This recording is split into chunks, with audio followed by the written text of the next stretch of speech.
Thank you. Welcome, everybody. This is the February 1st, yes, February 1st, meeting of the Battery Park City Committee of Community Board 1. And I think I want to start this meeting with a moment of silence for Kathy Gupta, my co-chair, who was passed away a few weeks ago. And I just want to say a moment of silence to say thank you for her service, for all her years of service. And yeah, let's just be quiet for a minute, please.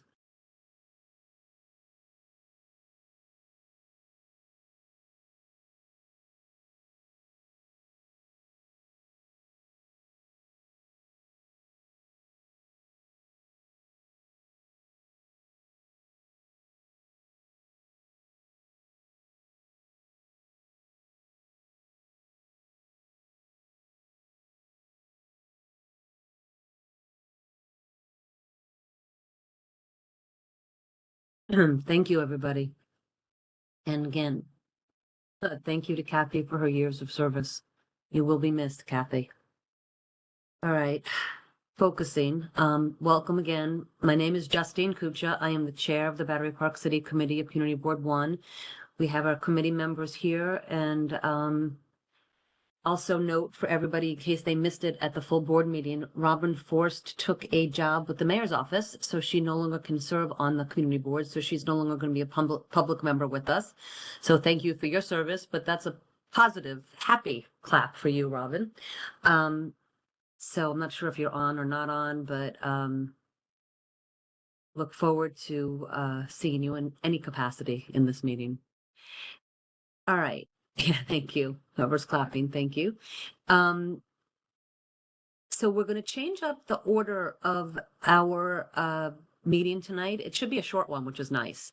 But Nick asked if we went first with our reporting about the Port Authority and then let Patrick Murphy do his security update. And then we went to him. I'm not quite sure what the deal is, but it's fine to shake things up a little bit and give him some time. So that said, I want to let you guys know that I think it was last week, Jeff Galloway, Tammy, Lucian, myself, Mike Lavery, and Libby, I'm going to say her name badly, Sivludia? She's replacing Ahmed. Yes. Jeff, how do you say it? Well, I'm just reading it. Saflita, I think. Saflita. That's better than what I did. So yes, excuse us, Libby. I know you're not here, but excuse us. But Libby is replacing Ahmed with the Port Authority of New York and New Jersey. But we had a call and we wanted to have a touching base on what was going on with Brookfield Terminal, New York Waterway, and the Port Authority of New York and New Jersey, just to come up with an update.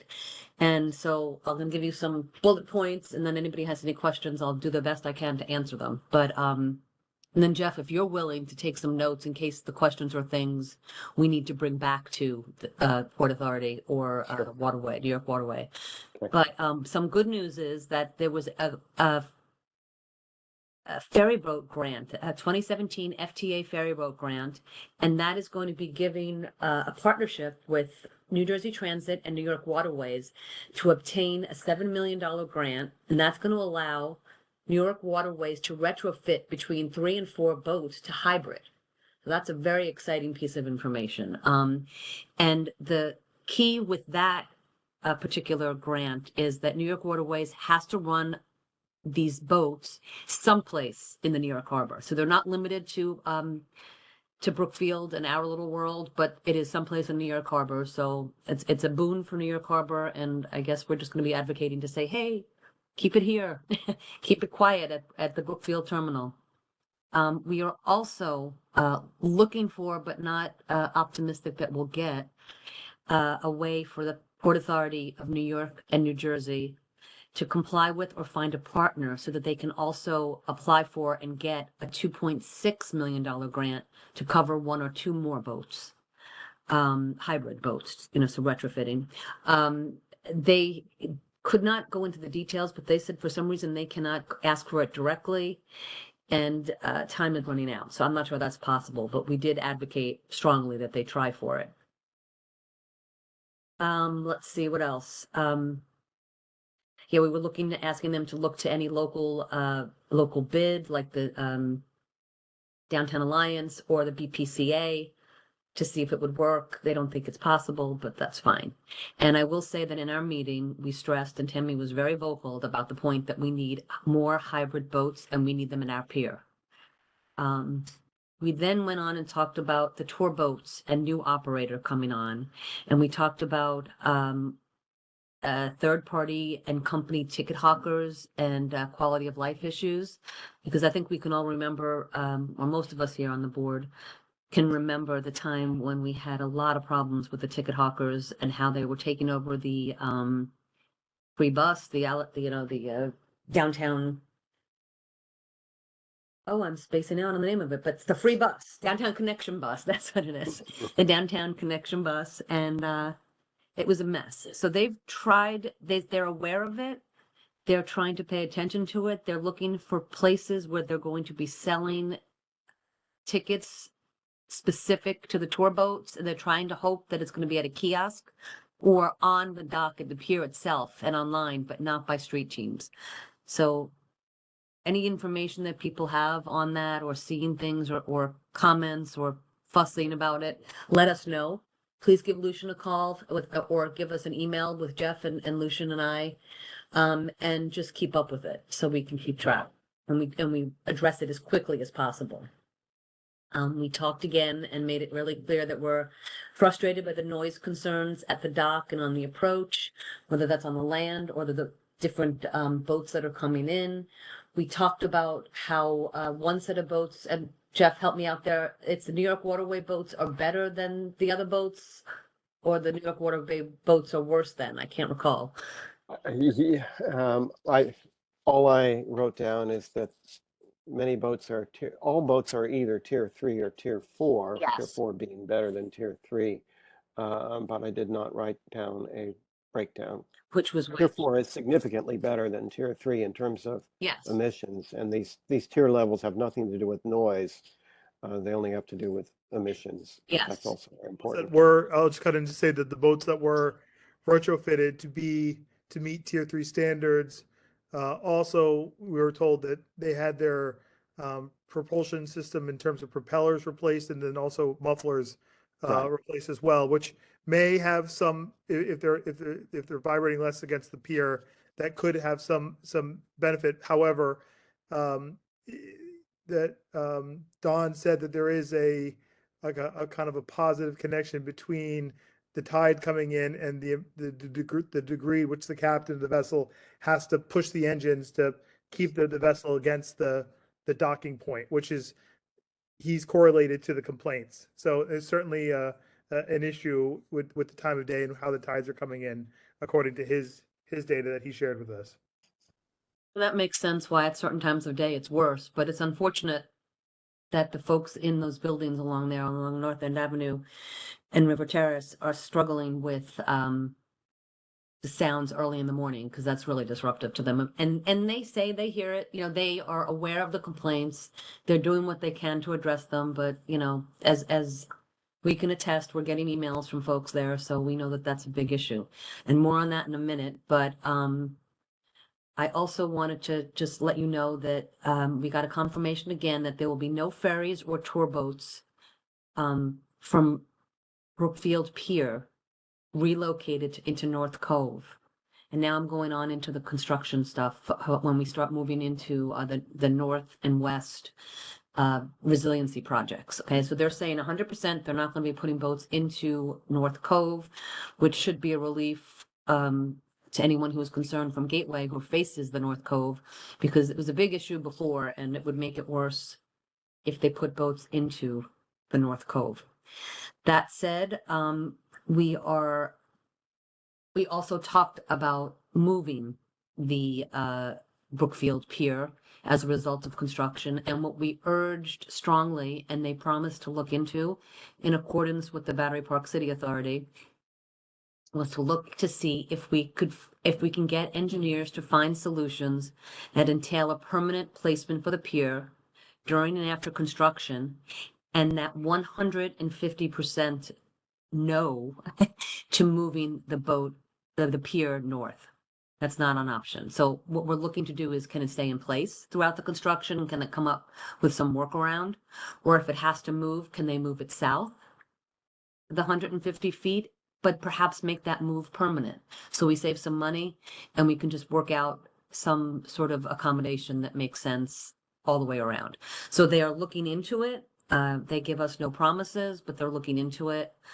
And I'm going to come back to this other thing.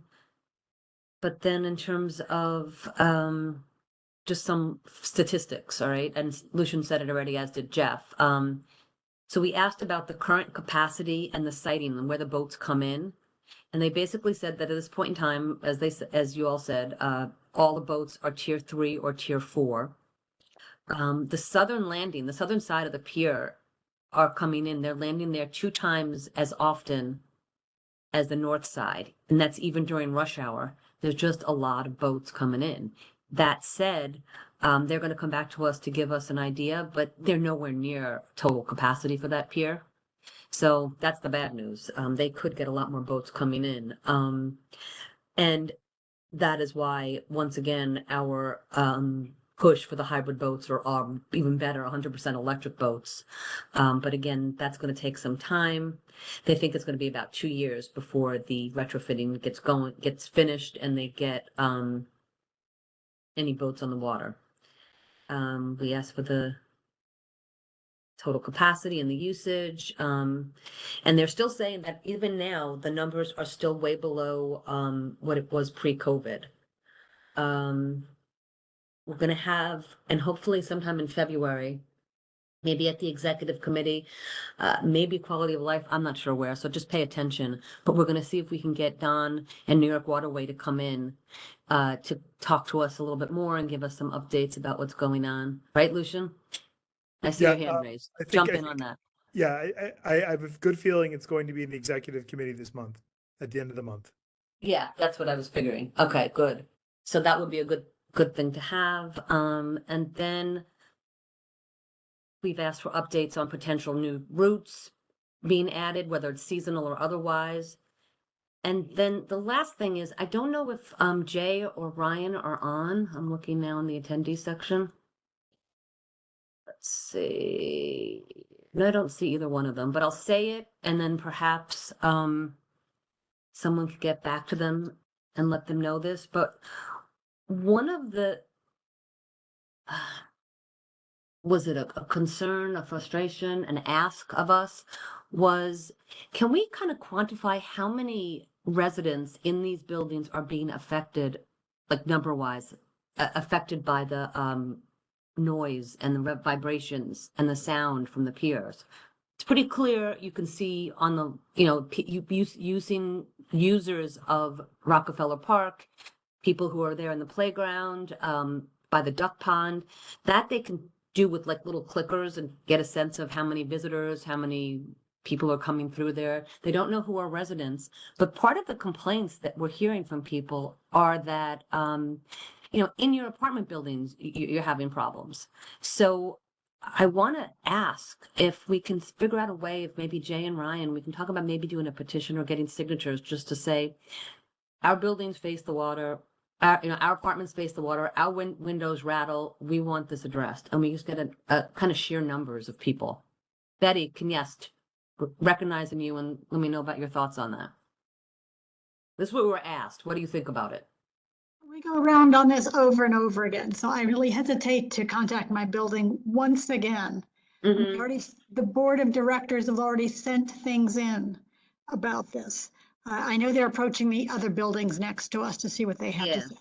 It does depend. Certainly capacity is down. It's winter time. The road zone is busy either. I mean, nothing's as busy. As far as the excuses being given about they're pushing harder against the dock, and all of that is complete nonsense in the real world. They're all theoretically probably very sound. In the real world, they make zero difference. Yeah. They are identified by the name of the boat, not the time of the day, not anything else. That So, makes sense, Betty, yes. and as far as the tier 3, tier 4, there's something about what New York Waterway is doing. There are other boats coming in with those tiers that aren't making the sound that they are. So they're obviously not, their retrofits are not the same as other people's retrofits are. So I find some of those equalities are not real true equalities. That makes sense. Okay, and you just clarified for me what I couldn't remember, which were the worst boats, because that's exactly, they acknowledge that. They acknowledge that that's what they've been hearing. They don't necessarily have an answer for it, but perhaps when Don shows up and New York Waterway shows up at the executive committee, we can raise that issue with them. Except we've been bringing this up for years. I mean, I've seen the emails over and over again, and they say those are the only boats they can send here, and it's just too bad. That's what they have to do. And there's been We no gotta keep change for pushing. years. I know, I know, I know. Jeff knows even better than we do because he's been doing it on this committee longer. Been hearing about it. We come up with these solutions. But We I said, live oh, with these well, once people. we get to tier 3 or tier 4, it'll be better. It's not. Although maybe it is. Maybe it's marginally better, but it's not fixed. And you're exactly right. But that doesn't mean we stop fighting because we have to keep pushing them. Well, it appears that Sunstreak, which are the newer route coming, I think, from Bergen County, they don't make a lot of noise. The Goldman Sachs boats are no problem at all. The boats Yes. from Citibank, so those which are tier 4 and are newer equipment, they are very silent and nobody's complaining about any of those. That's interesting. And maybe you just hit the nail on the head. Maybe it's the newer equipment and the retrofitting just doesn't do the best job. Because Well, Well, well, that's why we remember that concluded. the tiers, not, the tiers nominally have nothing to do with noise. The tiers are a measure of emissions. I think that what we've heard is that in the course of retrofitting to achieve these emission standards, they also take steps or try to take steps that reduce noise as well. But it's very understandable that one tier 4 boat may be noisy and another one may be quiet. And I don't believe there, unfortunately, is any regulation on the noise. May correct me if I'm wrong, but the regulations I think only are on. I mean, we've complained and you know, advocated and tried to get commitments to reduce the noise and so forth. But I believe the tier levels are solely with respect to emissions. interesting. Okay. I will check with my building because one of the problems is it is the vibration that makes the noise so Yes. much worse. People say, why is it louder inside than outside? You can actually see the windows shaking, and I think they're going to have to measure. They are concerned about the outer curtain of the building actually loosening the windows from the outside portion. I mean, Oh, it's wow. really, they really vibrate. You can watch them vibrate. I think, That's actually, although I've certainly been involved in fielding complaints for 20 years now on the boats, the one thing that I don't have a good handle on is sort of quantifying and identifying which particular boat. I've seen lots of anecdotal reports. Oh, the Frank Sinatra is here again, or whatnot. But I'm not sure that I've seen anything that lays it out nicely in a way that we can use in advocacy. It would be nice to say, you know, these are the 5 boats that give us 90% of our problems. Deal with it. And we yeah, did kind of follow that It's been approach 15 done. years or so ago, and it worked for a while. But for a I while. suspect it's a different 5 boats today that are It giving us the isn't. problems. I think it's the same boat. No, I have to say, I agree with Betty, Jeff. I Well, think then that from but you say that, but do we have a sheet of showing this? I mean, do we have something that we can show to them and say, here it is. This is the Frank Sinatra is back again. Or do we have an email that's a year and a half old that says send that, the which is emails. not. Yeah, he takes pictures of the boats. And so, Yeah, yeah, yeah, but an I email a year and a I half. gotta go through it and compile it, but maybe that's what we need to do. I And Lucian, think you're on some. them. Maybe I we need to think do that something like for the executive committee is just have a spreadsheet to say, okay, these are the dates that they were complaining about. These are when the boats were there. Because you're exactly right, Jeff. That's what we needed to do. We did it in the past. And for a brief period of time, they don't put those boats there, but then they come back. And then we complain again. And then, you know, it's this like it's a dog chasing its tail. So, Well, just like you have to keep correcting a dog when they misbehave, I think yeah. you have Yeah, to. I think that's it. But no, I appreciate the frustration, Betty. And See, you know, I Lucian's got think his hand up. Maybe he has some data that someone yes, not go aware ahead, of. Lucian. Well, I just want to, I mean, I think there's certainly a couple of factors at play. I mean, I think the magnitude of the boat is certainly a big determining factor of how much noise and vibration it produces. I don't know how big the city ferry is, whether it's a monohull or a catamaran style vessel. You know, I know that all those design decisions are for a reason, you know, and I know that the hornblower boats that the city, you know, ordered for the citywide ferry service, you know, were in part, you know, the catamaran style for a lot of different reasons. But the monohull boats are certainly the worst. I recall, I mean, I know that this is, we've dealt with this, you know, the Frank Sinatra, you know, as it was kind of joke, the Italian class, the Yes. Vera and the Frank Sinatra, we had the Abraham Lincoln, though, you know, but these are the biggest vessels, and there are some that, you know, should not enter the chat, so to speak, unless, you know, there's a dire circumstance. I know that one of them is in dry dock now, being retrofitted, so we won't see one of the large vessels. The other large vessels, my understanding is the Sinatra, I believe, has been upgraded, and so you will be seeing that. But I think that the opportunity here, that we've been chasing our tail over this for a long time, and it seems like the blue sky opportunity here for us is the pursuit of different propulsion. So electric was certainly a brave new world for us to hear that there could be a fully electric ferry service coming to a different part of Lower Manhattan. But the possibility of more hybrid vessels where it's electric propulsion with a diesel generator. Principally, it cuts on when they're in the center, you know, the middle of the waterway when they need more power. That's a very attractive thing that we, you know, we should push Waterway and any other, frankly, any other ferry service that could be bidding on this franchise to have to do, so that we make sure that there's a pipeline for more of these vessels, because there's no doubt about it that marine diesel is the filthiest grade of diesel in use, you know, for any purpose worldwide.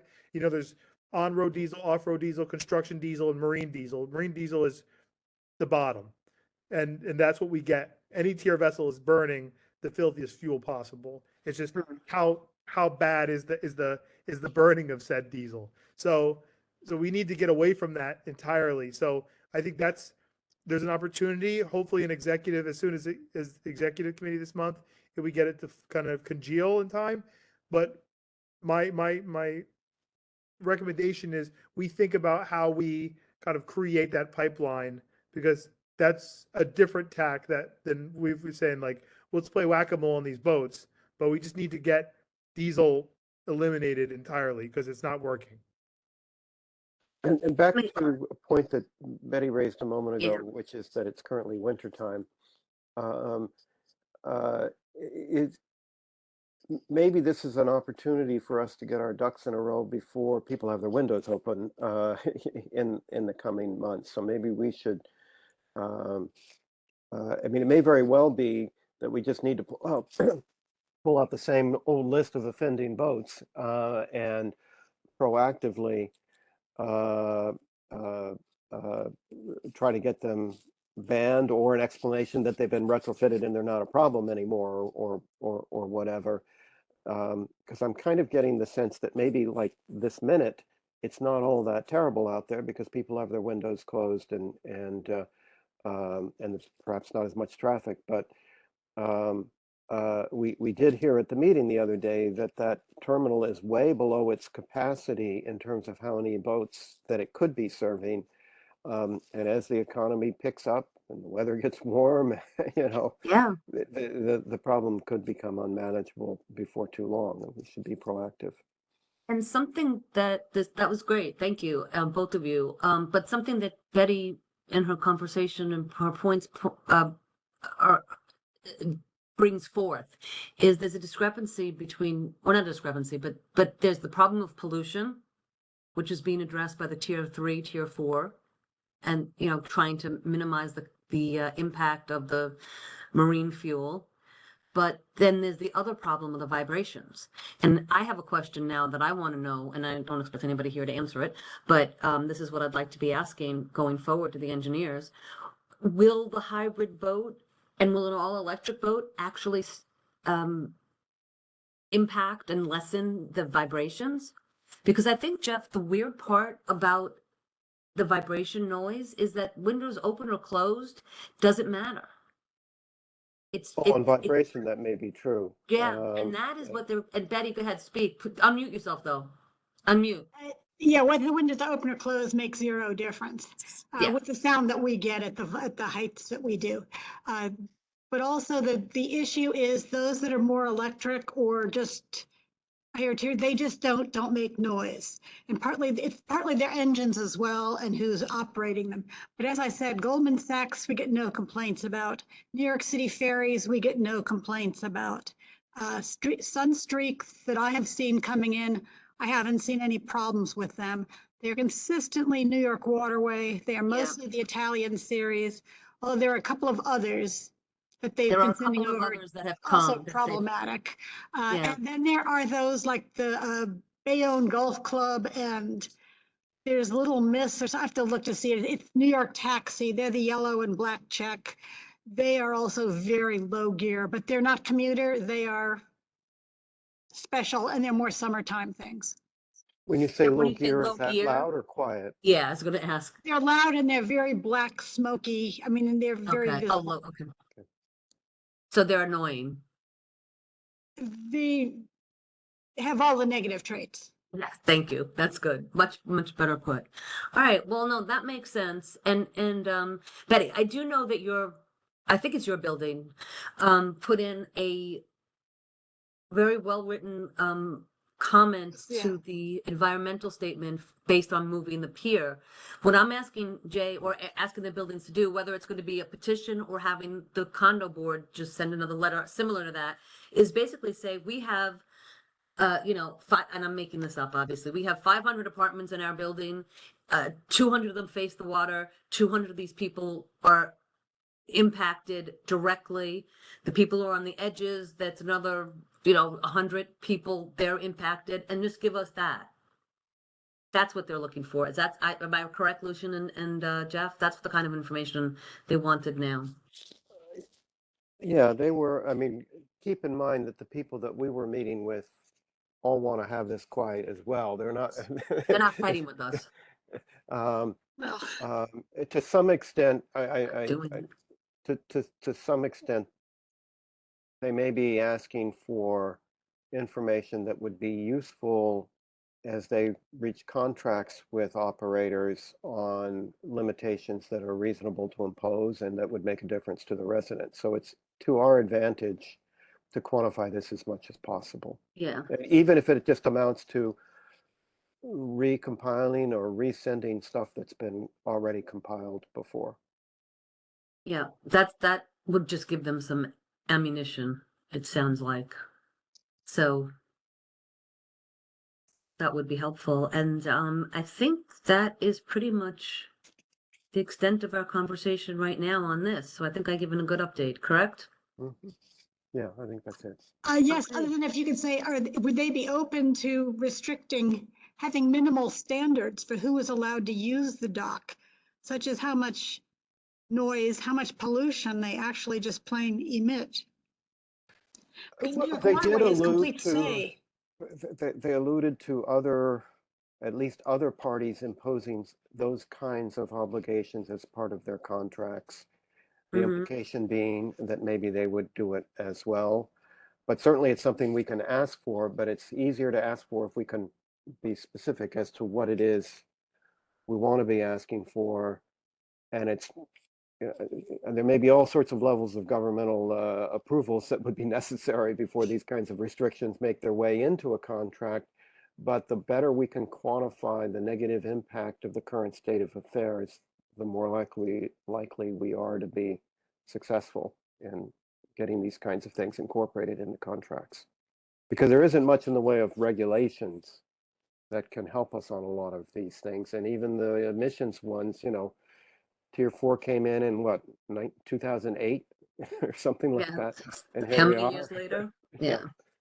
So No, those are contracts would good make a big points. difference. Good points, and I guess it's annoying because it's more chasing their tail. It's more work that we have to do to try to hope that that's going to give them information and power to make a change that will be lasting and impactful. But such is the life of us, right? You want something, you got to ask for it. It's the squeaky wheel. But anyway, thank you for that. Thank you for your input, Betty, and thank you, Jeff and Lucian. And now Marianne is here, so I want to welcome Marianne Braverman, right? Saying it with the A, Braverman, to the committee as our new public member. Welcome, Marianne. Thank you.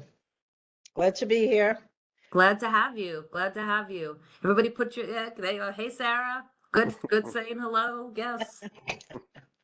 Nice See to you, see Marianne. Thanks for your help, Lucian. You're All great. right. So I think I see, and Nick is here, so maybe we'd be nice to Patrick and let him go with his report. And Just then we you go have into one Nick. hand up from the public. Say, oh, gives a hand up. I'm sorry. Thank you. Yes, let's hear see the hand. I apologize. Ursula? Is it Young? Lucian, unmute her. Requested. Ursula, you may unmute yourself now. There you go. I was Go just ahead, saying Ursula, welcome. speak. Sorry about that. You're here. We can hear you. George Jack. You just muted yourself. Unmute yourself again. Here we go.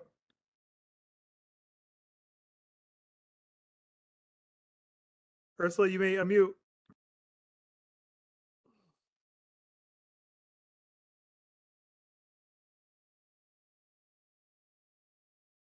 Ursula, maybe your hand is raised.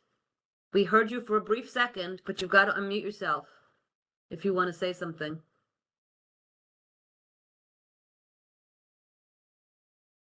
Ursula, do you see a little red microphone somewhere? You need to click on that.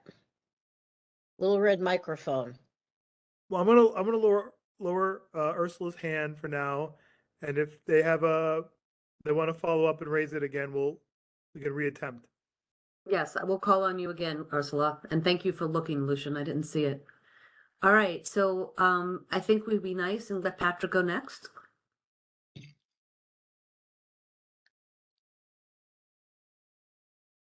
Are you ready, Mr. Patrick? I know you're on. Yes, I am. Good evening. Good evening, sir. Greetings. How are you? Happy New Year. I'm good. Again. Happy New Year. Happy, healthy, and prosperous New Year to you all. Thank you. Okay, on January's report, actually, for the graffiti, for this year, for the month of January, we only had 2 incidents of it. We also had 2 interactions with homeless people. Lost and found property, we had 1. As far as park rules, we had 1 incident. Vendors and solicitors, that was 0. And dogs, we had 4 interactions with dog owners. And that's it. Anybody have any questions? Justine, you're on mute. Thank you, Patrick. I don't have any questions. Does anybody have their hand raised? I am looking. I don't see hand. Oh, Betty does. Please, Betty, but unmute yourself. Patrick, what kind of interactions are they about? Are they about being off leash or are they not cleaning up after them? The interactions are actually being on the lawn with the dog, not off leash. It's been, we've been catching them on the lawn. We were having issues when they closed Wagner Park. Those that were trying to use Wagner Park with the dogs ended up moving up to Rector. So working with the authority, with Ryan Torres, we added more signs up there because they were like, oh, there's no signs. So the signs are there now. There's really no excuse for it. So that's really what we were dealing with. We still get like 1 maybe up in Rockefeller Park at the moment. Okay, I was just asking because I find that I'm cleaning my wheels a lot more, which is Yeah. really a nuisance because when I go in, I can't take them off like people can take their shoes off. I understand. The only thing I could say is, I'll have the SPO spend more time up in your area to see. I don't know, are you in the park more or are you on the sidewalk in that area more? I can't go on the grass, so I'd be on the sidewalk. No, I'm talking about on the park, what they call those black tiles. Esplanade or the street, you mean? Right, versus the street sidewalk. That's what I'm asking. Could be on either. Okay, I haven't spent more attention up there. Okay, Yeah, thanks. Thanks, Patrick, for that. I You're will welcome. say that there are a lot of if I stand up and look out the window, I will see dogs on the AstroTurf. They're there every day. I just gave up calling. It made me too aggravated. Say, it's reflective. I can't tell if it's a dog or a kid, but I think it's a dog. But they're usually out and about in the dark every night on the AstroTurf, which is really gross because God knows what they're doing there, and the kids run and play and roll all over it. But I don't know what to do because you guys can't be every place at every time, and I think they just know that when the people are either walking around or have they just passed, and it's like, oh, okay, now I can let my dog go. So it's annoying. But I have a question that I throw out to this board, and it's just a question, and we can talk about it next time. But I can recall back in the day, there was a time when, whether it was the authority that required it, or the community board, or it was just individual building boards, where each building, condo or rental or storefront, would just wash the front of their building with the hose 3 times a day. Can we go back to that? And what kind of teeth do we have in requesting that? Nick. But, instead of saying the authority should do it, my thing would be the authority should do it more on the Esplanade where they've got more control. But perhaps on the sidewalks. I mean, I'm pretty sure that under the city regulations or laws, the building owners are responsible for the sidewalks in front of their buildings. And when we've raised this in the past, it tends to be more of a problem in the winter than in the Yeah. summer. Because, and we've raised it within Gateway any number of times. The buildings, not surprisingly, say, well, I don't want to be spraying water when it's below freezing Right. outside. And so that does become more of a problem in the wintertime. Of course, it's been so warm this winter that I guess that excuse doesn't really It doesn't fly. exist, except maybe this coming weekend. Yeah. But I think it is worth, I mean, a lot of this is, for your own building, just make sure, and I'll write that down as a note of something that GPTA needs to Yeah. remind management of. But they have been better in the recent, Gateway has been better in the recent past in terms of regularly washing down the sidewalks. I'll be honest with you. We've dealt with homeless, not so much the dogs leaving fecal matter behind, but the homeless people doing it. And when it's by a building, we've gone into the concierge, and they've been responsive in coming out and taking care of it. That has occurred, and we've been involved with that. And I think, Patrick, in terms of dog enforcement, as I'm sure you know, to a large degree, it's a matter of your guys being present. Nobody's going to have a dog take a dump in front of one of your people. Yeah. And so it's not necessary to be issuing summons. It's just helpful to have people around. And so I'm sure that's something that you work on in any event, but I just wanted to make that point. Yeah. Oh, yeah, and to be honest with you, our uniform, which was designed at the beginning so everybody sees us. Right now, with the SPOs, they're wearing the bright jacket also. Mhm. So when they see them, they're They stop. running off the lawn. Yeah.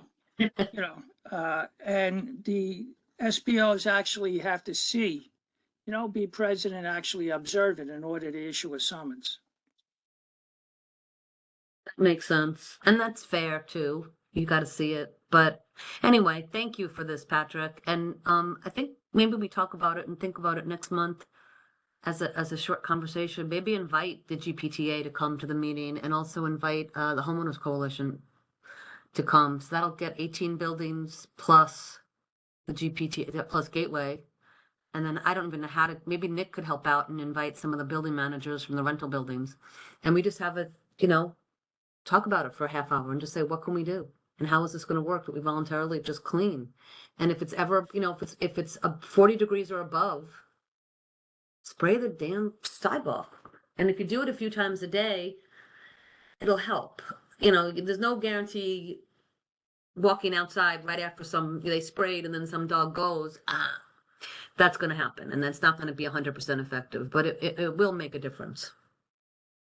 So we can try that if what do you think? People agree, disagree? Just tell me what you think. Or is this not even important enough to talk about?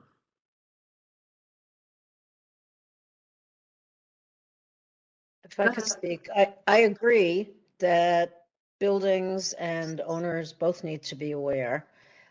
It might be good, I know there's a dog association or some sort of Yes. dog group that if they could put together, our buildings kind of have rules for dogs within the buildings. But other than dogs should keep away from plants, and trees and grass equal plants, which some owners don't seem to know,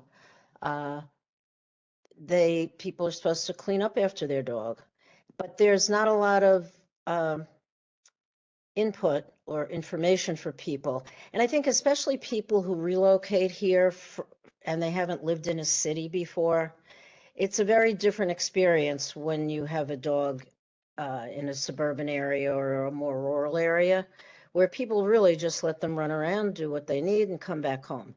So I think if we could put together, maybe the dog association could look at that. What's now that you have a dog in the city, how to manage Maybe we can the do that. situation. Yeah, we can look into that. I mean, I think some of the information from the authority has some dog etiquette already in it. It's probably Department of Sanitation too has rules, Yeah. I would think. I mean, a lot of what we're talking about, frankly, though, is common sense and Common sense. reminding people of common sense. If you have to remind them of common sense, then you're already, in trouble. Yes. But yeah, that's an idea. But no, okay, thank you. Thank you all for that. I appreciate it. All right, maybe we can move on. Patrick, thank you so much. Thank you. And for once we got you out of here at a decent hour. Nick, I Thank think you. you're welcome. You're welcome. Take care. And I think Take care. you Have a great night. You too. Take care. So Nick, unmute yourself if you're around. I see your face. Well, I see your name, but I don't see your face. There you go. Come. I am here. Can you hear me and see me? Yes, hear me? we can. I can hear you. Oh, there you go. Oh, nice. Yes, I see you too. Hi. And thank you, Justine. Yes, to the extent that it is something I know that Pat and his team spent a great deal of time on, maybe if it helps get the word out again, sometimes it's, again, just emphasizing to folks some of the rules to Jeff's, I think, very astute point. It seems like it's common sense. Maybe it's not. And to Pat's point, the fact that folks, when they see the special patrol officers are running in the opposite direction, tells me at least those folks know that they're doing the wrong thing, but choose to do it anyhow, which is unfortunate. But if it makes sense, maybe for the community board to have a conversation about this, maybe it just helps get the word out some more. And I just sent to Lucian again, as I had in the past, and thank you guys for helping spread the word.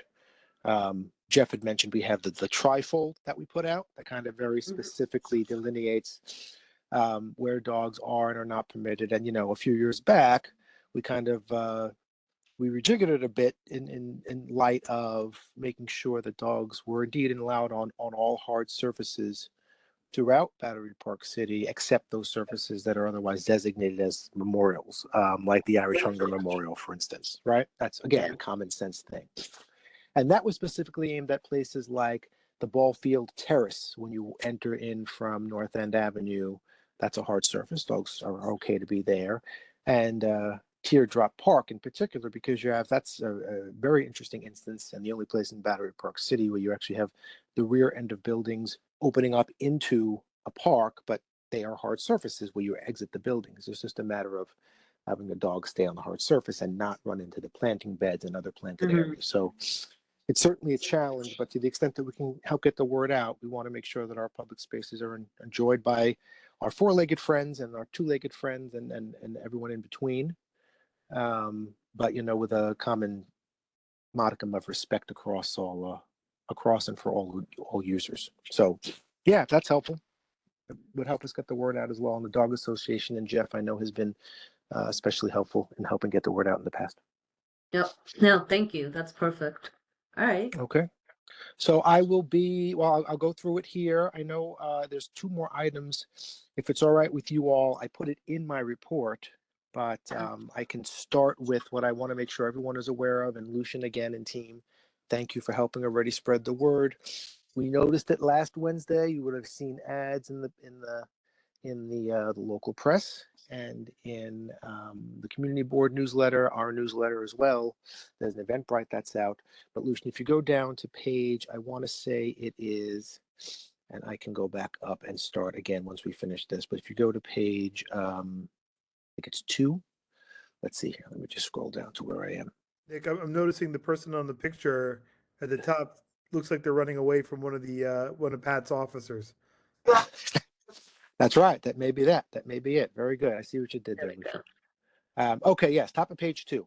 So we had discussed at some length at this committee and elsewhere, and I mentioned it, I want to say perhaps in December and then again in January, but the Northwest Battery Park City Resiliency Project continues the design and the planning process of it, at least. And what we had discussed after the last full meeting, I think that we did back in September, was that having the full scope and breadth of the project discussed in one public meeting, sometimes and perhaps often for people, especially who are uninitiated with resiliency projects generally, can seem overbearing, because it's just a massive amount of work. It's a long stretch. It's 1.2 miles down the Esplanade and then down into and across into northern Tribeca. And there are a lot of portions and segments of the project that I think folks would like to have a little more in-depth conversation on. So what we had said we would do back then, and now we have calendared them, are a series of what we're calling reach-specific workshops. Reaches being the 7 reaches that comprise the Northwest Battery Park City Resiliency Project, stretching from Western Tribeca across the North Esplanade, down the Esplanade, and then through North Cove Marina, the stretch between North Cove and South Cove into where it ties into the South Battery Park City Resiliency Project. And the idea of these meetings, and I say them, they're meetings, but they're really workshops.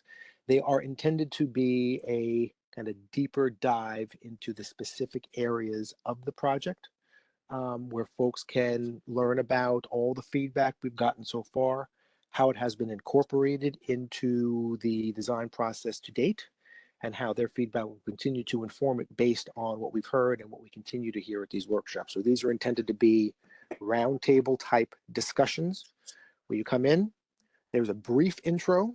It's not a traditional meeting where it's a presentation and Q&A. It's a brief intro to the project, and then we are going to break out into groups to make sure that we are having folks, it's a working session, to make sure that folks have a chance to understand some of the considerations at stake for each of the reaches, and to opine on what they'd like to see.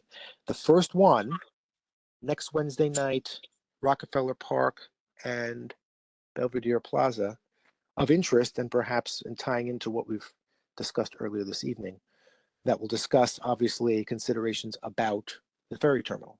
Yes. Which is going to be obviously important. It will also entail conversations about, I know there've been some discussions around the Lily Pond or the Lily Pool and things along those lines. So it's really, and it's intended to be a brief presentation about the project, and then each attendees will participate in small group discussions about the various requirements and design options of the reaches. Nick, So, can I ask you a question? No, of course. I'm assuming it's in person It is in person. at 6 River Terrace? No. It's at Stuyvesant High School in the Oh. cafeteria. And they're all going to be there? The intention is to have them all there. We thought it was nice because it's a kind of space that's a little more conducive to that, and also it is right in the middle of the project area. Said we can Okay. have that stretched a little later as too. This obviously dovetails with the fact that we administer the community center during weeknight and weekends, but weeknight evenings when school is not in session. So we have this space in the cafeteria. It's a nice space, and we figured that might be conducive to doing these kind of working sessions. Will it also be videotaped and or like a hybrid? Well, it'll be recorded, and the notes will be presented. We talked about having a hybrid. It's difficult in this case because The you're location? literally and you're also literally sitting around a table with people who are there. So it's difficult to do a remote option for that. But Okay. if there's additional feedback or folks have notes about what additionally they'd like to see or questions they have, I'd certainly want to keep the door open to doing additional sessions about, a few of the reaches if there's expressed interest in doing it. But this really kind of, in as much as it's a working session where you're sitting around a table and talking to people, lends itself to being in person.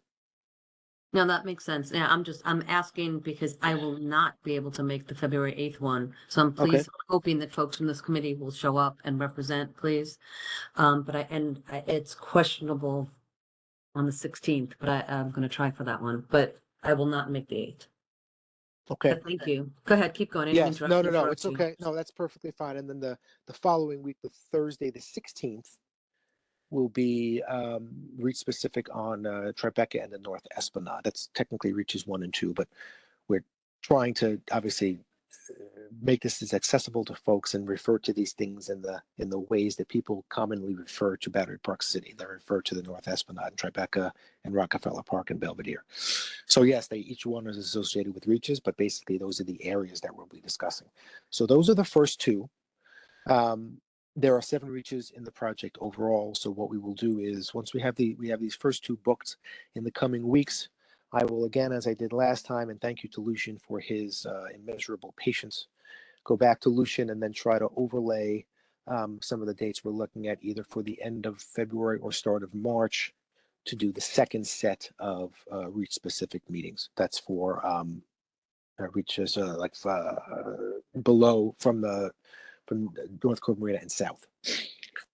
What we aim to do when we book those meetings is book them on nights that either don't have an oppositely scheduled community board meeting or a meeting that doesn't have key members of the resiliency team that we've worked with closely on resiliency matters across the year. So like we don't book them the same night as EPC or BPC, obviously. And increasingly, maybe not in the same nights as like Quali LI, because we want to make sure we're getting a good cross section of it. But as you all know painfully well, there's only so many nights a week that you can do meetings without running up against either a Monday or a Friday or other things that are happening. But I'm looking forward to it. This should be really, really interesting. We'll have notes, and then we will likely also make a kind of a video of highlights about the things that are discussed and the common themes that we hear and know are bubbling up. So certainly a chance for folks to continue to be involved if they have been already, or if they haven't been. Again, as I said, we'll have kind of a frontispiece up top to give a brief overview of the project and how it ties into what has already been heard and how what is collected at those evenings will be incorporated into what comes next. Okay. Yeah, thank you. Okay. Justine, there are a few hands up. Yeah, let's set some questions. Okay, thank you. So I see Marianne's hand is up, so you go first, Marianne, and I'm looking the rest. Okay. The other is Nick, I have a question, and that is, how have you been communicating, Nick, with Tribeca, the people who live there, and how they may be affected by what you're doing? So we have been in touch with a lot of the anchor institutions, including some of the buildings, Independence Plaza, BMCC, and also throughout our reach for advertising. We have our newsletter that goes to I don't know, it's about 10,000 or more so folks, maybe 15,000. The community board has also been going out as well. So my expectation and hope is people who are engaged and plugged in to local happenings have gotten it in one or more ways, whether it be through the local press, newsletters, meetings, social media, ads, etc. But if there are suggestions or particular groups that you want to make sure we make particular outreach to, I'm happy to hear it. So Nick, what I would suggest is besides the broadsheet where I've seen it, are you doing the Tribeca Trib? We're doing the Trib, the Citizen, Patch, Downtown? Tribeca Okay. Friday Patch, Downtown Post. Perfect. Thank you. Yep. Okay, so I see a question from Bob Schneck, and then I see Dan Wolf has his hand raised as an attendee. We'll take them in that order. Go ahead, Bob. Okay, I have the disadvantage of operating at a bit of a distance here, but I'm wondering about the schedule for construction at Wagner Park and how that's going. I've heard there's been some kind of litigation, and I wondered, what the status of that is. For 2 questions, and then I have a third issue.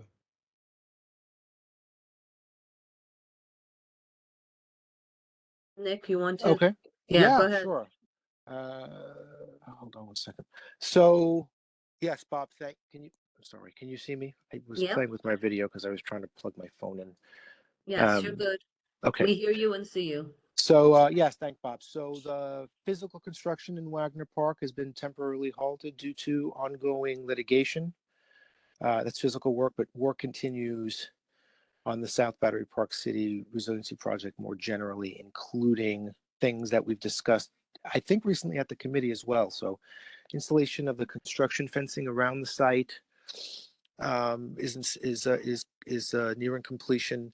Relocation of 3 public art pieces that were in Wagner Park to other places within Battery Park City so they can be enjoyed by the public for the duration of the project.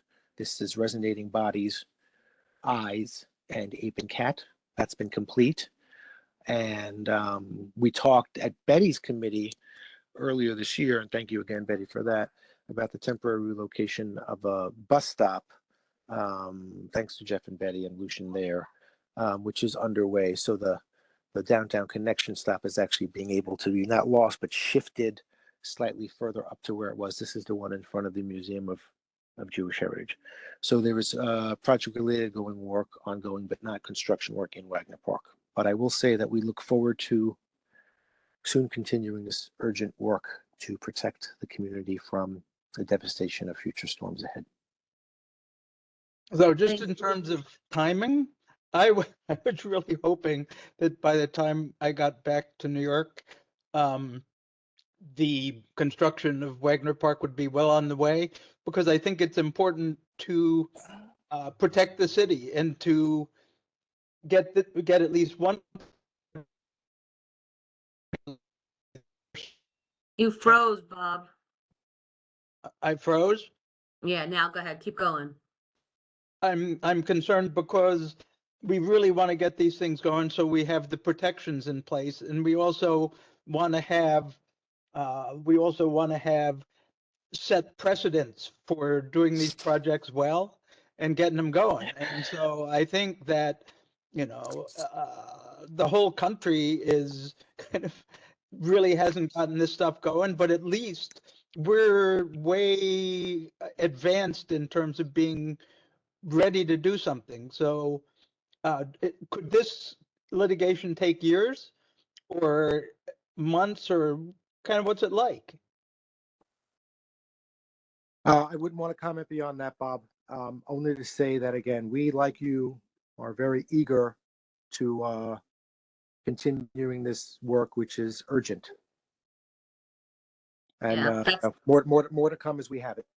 Okay, Yeah, I absolutely agree that it's urgent. And the other thing I wanted to ask about as a separate issue is I've always been interested in retrofit, and I've always been interested, as you know, because we've had discussions on it, on cooperative retrofits in Battery Park City as a model project for the city of New York and even for wider populations, because I think that there's some really big needs, and I think those needs are really expensive. I think there's a real dearth of knowledge in all these areas. And I think it's something where people should get in the habit of working together rather than being polarized. So I see it as an opportunity for cohesion advancements and actually making a fundamental improvement in reducing greenhouse gases, starting with a model project in Battery Park City. Thanks, Bob. Thank you, Bob. No, thank No you. comment. I'm interested in, what I want to do is push things into motion here. And so I'm really hoping that we will not be talking about things as much as doing things. Do you have a building in mind or retrofitting of buildings in mind, Bob? No, I'm not thinking of particular buildings. I'm thinking of building storehouses. It should be. If you read the wonderful scenarios in the Battery Park City resiliency plan, it's really terrific. But it's massive, and so it's nearly impossible. But if you look at the kind of information that it even promises, just to deliver on inventories of what the needs are, what different buildings need. It isn't a matter of one building, because say, for example, there's 40 or 50 buildings and 10 of them need different kinds of retrofitted furnaces of some kind. Then they can buy them together and get a better deal, and also be more knowledgeable about how to do that. It might be that there's certain needs for insulation or certain needs for windows. So people don't really know about these things, but there's an opportunity to educate them. And so what I would like to see happen is something at starting with informational pieces that are promised. And it was really great the way Lucian went over the information and what was expected at a prior meeting. It was So it's terrific. like taking the next I mean, level. it's Okay, it's now I'm actually doing understanding something. you. I'm understanding you now. I had a different understanding of what you meant by retrofitting, but I'm getting it now. It's basically in Battery Park Lucian City spoke about it. particularly. I mean, he gave a major presentation. Yeah, on yeah, it. yes. It was about and trying to figure out ways in which to get Battery Park City, but then the rest of the city, right? Kind of in line with local law 97 to make the carbon footprint smaller, right? Which is a laudable goal, and I think that makes sense. But And the yeah, thing is, it isn't a laudable goal. It's an we need to do it. You're exactly it's an right. actionable enterprise. We need to get it done, and let's talk again offline, Bob, and figure out how we can work out maybe setting up some meetings with the authority in some of the buildings, whether And it's work going to with be Lucian. individual. And oh yeah, of course. All right, thank you so much, Bob. I yield. Lucian, can you unmute Dan Wolf, who's in the attendee section? Yes, indeed. Dan, you may unmute yourself. You're unmuted, Dan, so just speak. Okay. Thank you. So I think, as Bob just alluded to with Wagner, one of the issues was perhaps either perceived or real feeling that there was a lack of input from the community in the BPC's plan. I'm with the BPC NA, so I guess my question to Nick is, there was a meeting at Six River Terrace with breakout sessions that sound similar to this, and while it was very informative, it didn't seem like it was really a venue for feedback. It was great for asking questions. So is there a mechanism for how feedback is given in those sort of breakout sessions, if I'm understanding the format correctly, that will be documented, put on the record, and reflected? Yeah, I'm not sure which of the Six River Terrace meetings you're referring to. There was one we did in September. Is that the one that you're referring to? Yeah, so is the format similar to that, where there'll be a presentation, but then I think, as you alluded to, breakout sessions? It sounds similar to the one in September, yes. It's not similar to the one in September. It's the same project, but the one in September, you'll recall, was it was very ambitious because we tried to kind of catch everyone up on where we had gotten with the project based on the feedback we received over that point. It was kind of at the end of the summer, and it was a presentation, and we had questions, and we had particular areas of it. This is not that. This is a working session. So attendees come to the meeting. There's a brief introduction for the project to people who either kind of want a refresher or haven't been involved before. And you're going to go to tables and sit with the designers and engineers and work through the particular questions and issues of that particular region in question. So it's a workshop more than a meeting. Okay, so let me ask my question again, which is, how is what is said by the residents reflected and put on the record or memorialized by the BPCA? It will all be memorialized and posted on our site. Probably, I mean, exact format, I don't know, Excel spreadsheet, or what will be recorded and posted up as other meetings have been. You can find it all on our site. And then it will be worked into of the project as we proceed. So each engagement session builds upon the last and leads to the next. Okay, so notes will be taken and then entered into some format, or because if it's just a conversation, nothing sort of comes at it around the table. It's great, it's very informative, but I'm not sure the mechanism for it to actually be recorded. Yeah, notes will be taken, but I want to also emphasize, for the benefit of the group, notes are always taken. So it's not a change from that, but we do want to make sure we're capturing all the feedback. So, for instance, if you go to our website, there should be notes. Actually, make sure I'm not misspeaking here, from the September meeting, and there's a record of the feedback that we got. Let me open it up right now. But yes, notes are always taken. They will continue to be taken. The public gets to ask questions. They're going to get their questions answered, but then Dan wants to make sure that there's going to be a record of it, and you're saying that there will be, but it will not be a recorded. You're not going to have like little tape recorders at each table. You know what? I don't know for sure. Let me That might check. not be a bad idea. At least it's a record. Yeah, maybe so. It I'll may ask. be. I mean, we want to make sure that's the bottom line.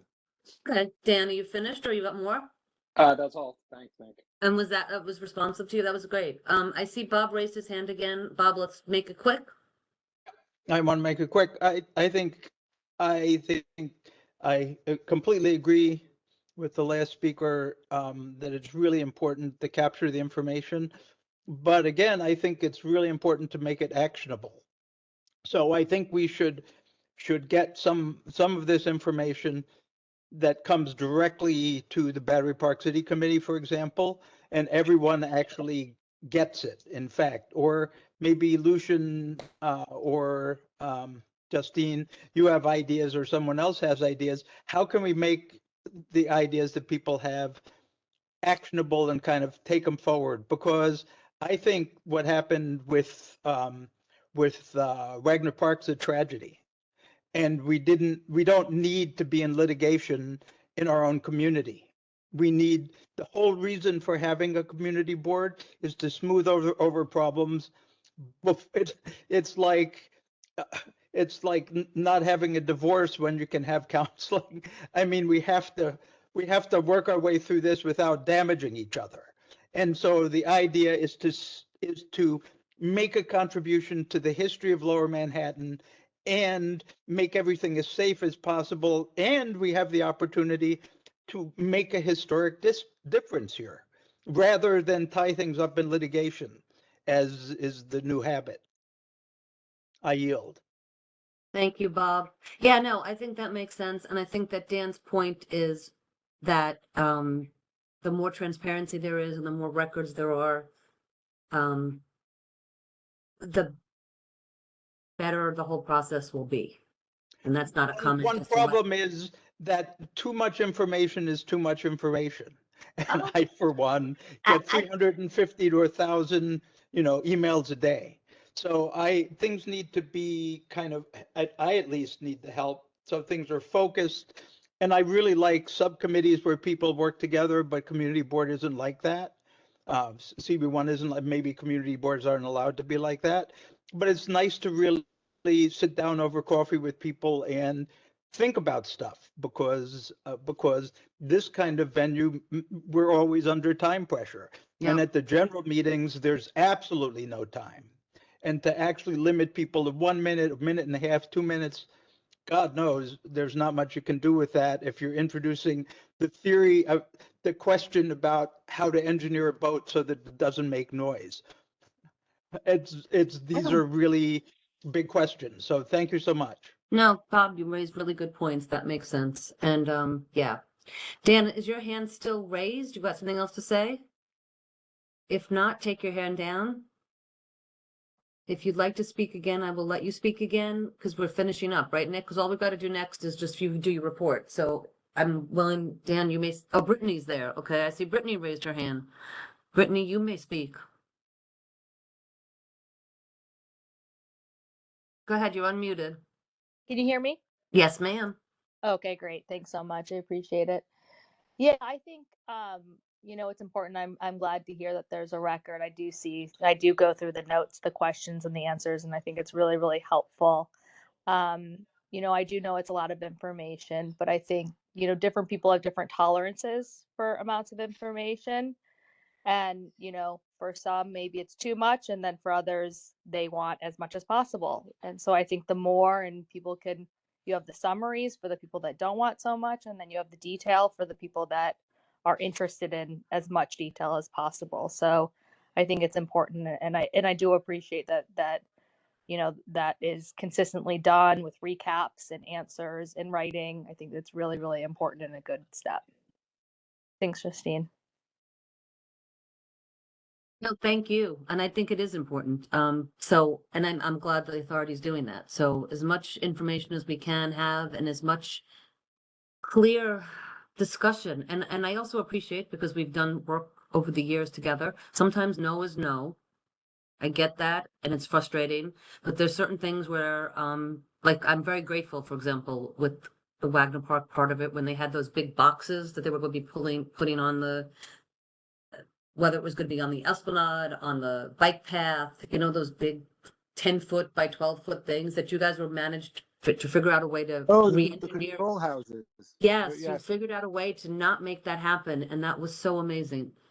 So, I mean, that was a really good thing, but that was a lot of conversation because we went back and forth, and the first comment and the first position was, well, we really can't get around this. We need it. It's safety.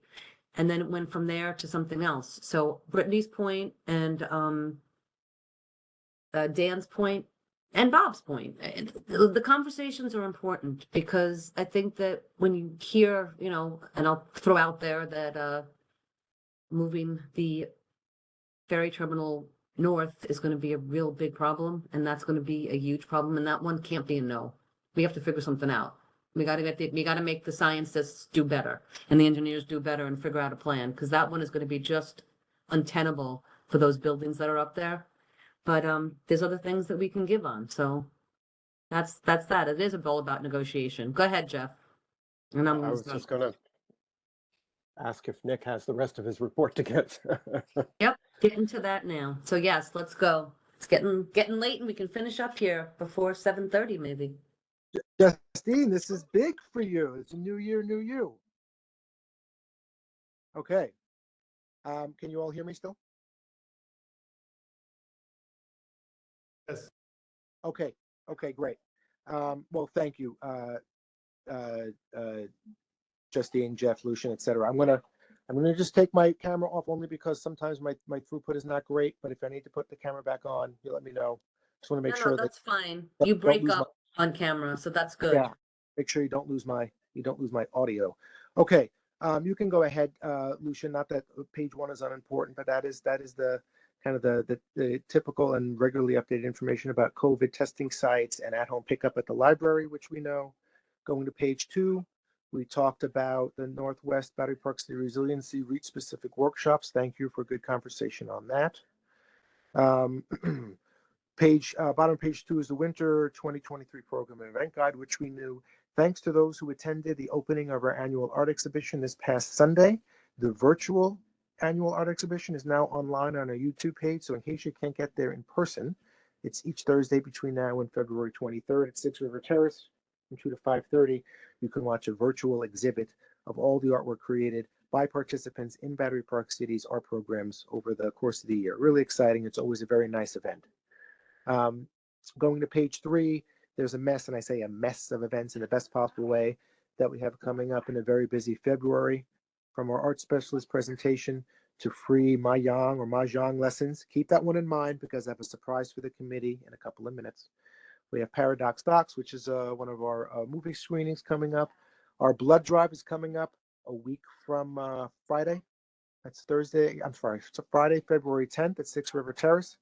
Battery Park City has been exceedingly generous over the course of these years, especially since the onset of the pandemic. And in 2022, community donated nearly 600 gifts of life to the various blood drives that we coordinated with the New York Blood Center. So thank you for that. We have a Valentine's Day making workshop. And then for Black History Month, toward the top of page 4 there, Lucian, we have NY Laughs on February 16th at 6 River Terrace, and a Tuesday talk with Cornelius Eady, who's a fairly eminent poet, once the interim director of Poets House and currently professor at the University of Tennessee, Knoxville. Going then to the top of page, and then obviously there's some information about the Community Center at Stuyvesant High School. When it's not serving as the host of the Northwest Battery Park City Resiliency Projects, we have the memberships there for folks that we know are very, very cost effective.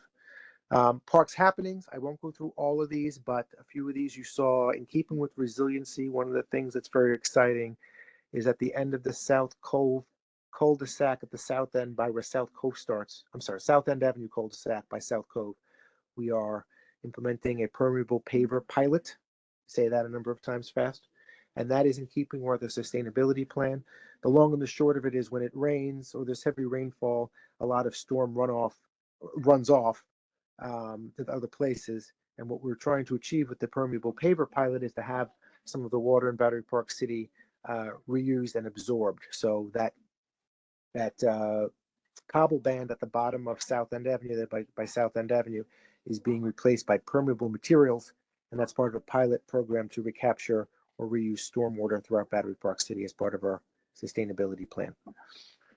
There's some changes coming to the West Thames dog run gates. They just need to be repaired. Those will be repaired and replaced sequentially, so there's still access to the run at all times. But these are just ideas of the kind of the daily ins and outs of keeping our parks the world-class places that they are, from trimming trees to doing soil analyses to keeping on top of the spotted lanternfly, all of which is listed there.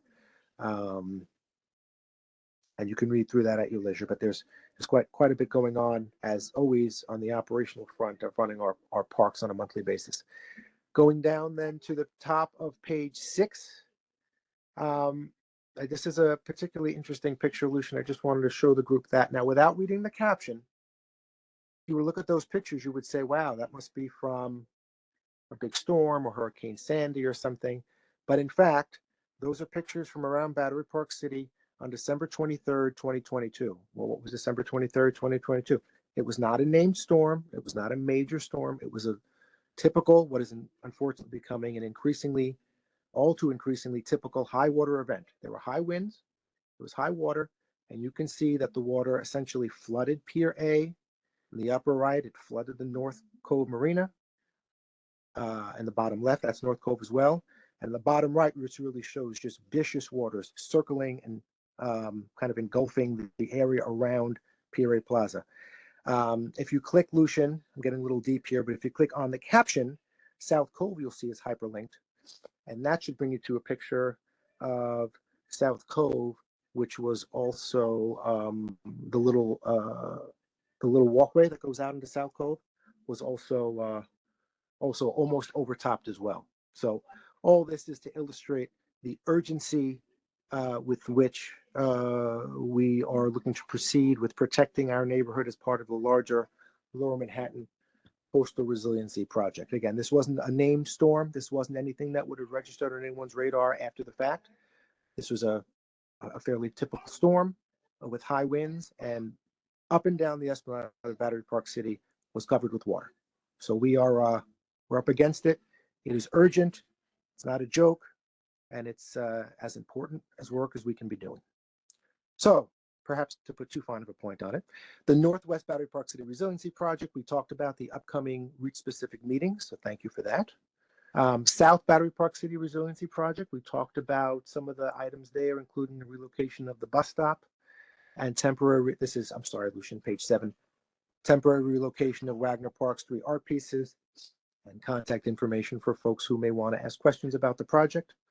And then we can go through the rest of this fairly quickly, Lucian, but what I did want to do is point the committee's attention to the picture on the top of page 8. So we talked about free Mahjong lessons coming up, but we had the first one of those yesterday. And you will note in that picture is Battery Park City Committee's own new public member, Marianne Braverman, enjoying a lesson of Mahjong at the community room in Battery Park City. So get ready for your close-up, Marianne. I know you had a good time. You'd see, it's a know that you little weren't a Mah- daunting. The first lesson is a bit daunting, but I'm going to stick with it. I know you weren't Mahjong before that, but really glad people had a good time. We had a really nice turnout for it. And I did owe you a follow-up on that email, and I did update that information on the seniors page as well, and it's on the socials in the report tonight, and also and some in the report and social media, and we did a couple of Instagram stories as well. So hope that's helpful and fun, and it's really nice. If people are interested in doing it, it's free. The next two Tuesdays as well, February 7th and 14th from 2 to 4 at the community room at 200 Rector. Okay, Lucian, you can forward through the rest of these. A lot of these we had the community run about the street resurfacing, etc. I did want to bring page 9, and we're almost at the end. I think that's it, or page 9 and something shortly on page 10. The next Build-A-Block meeting is Thursday, February 9th. This is the meeting that the neighborhood coordination officers conduct. That's Thursday, February 9th at 6 p.m. at St. Peter's Church. And I would also draw your attention to, we have 2 new NCOs in Sector C, which is Battery Park City above West 10th Street. Police Officer Nathan P.O. Uski. So they are listed there, and they will be hosting that Build-A-Block meeting on the 9th at 6 p.m. at St. Peter's Church. And then the First Precinct Community Council, which I know Pat Moore and some others from the community board participate on, and I think co-chair or chair, that's the last Thursday of each month. So that's Thursday night, February 23rd at 6 p.m. The last thing I would add, just at the top of page 10, I know Pat covered the bottom of page 10 in his report, is a couple of projects that are involve some construction around the neighborhood, not Battery Park City Authority construction, but construction that we are aware of for terms of permitting purposes. For those of you who live in Gateway Plaza, which is a not insignificant amount of folks I know on the committee, sidewalk shed installation for local law 11 inspection is coming up the week of February 20th. And you'll see that sidewalk shed along Kowski Plaza to South End Avenue and Liberty Street, and then starting in front of LPQ and then stretching down into the complex. So if you wonder what that is some sidewalk shed work that needs to be completed. And then there's a crane hoist on the week of the 11th, same as we had last month. That area of North End Avenue will be taking place there, but there'll be safeties in place and cordoned off while the work is being done.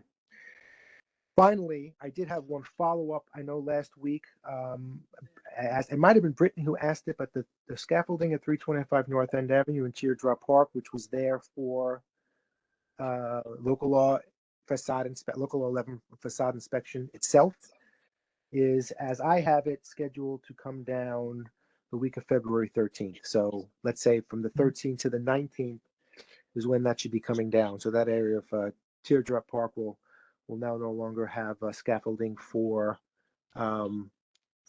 facade inspection purpose. There may be some additional work coming up in the building for rooftop work. I don't have details there yet, but when I have it, I will let you know. But that sidewalk shed, I noted that I wanted to return to the committee with an update on, and that's the update. And that's it, Justine, 7:29.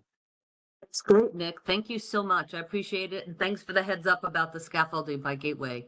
I know, I think we were kind of taken by surprise with the Brookfield scaffolding for local law 11. So it's nice to know in advance. Anybody have any questions for Nick? I don't, but I see Brittany has her hand up. and I will give her the chance to speak, assuming this is a new question, Brittany.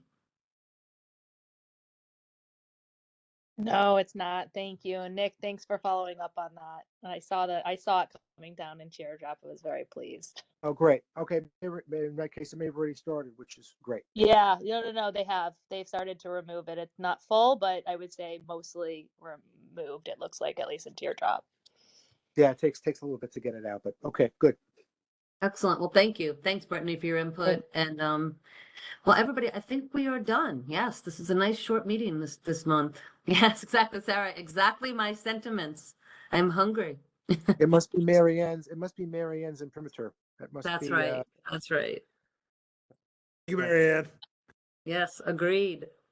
All Welcome, right. everyone. Well, welcome, Marianne. Very happy to have you part of our group here, our intrepid little bunch of, I don't know what, people, our team. Thanks to everyone.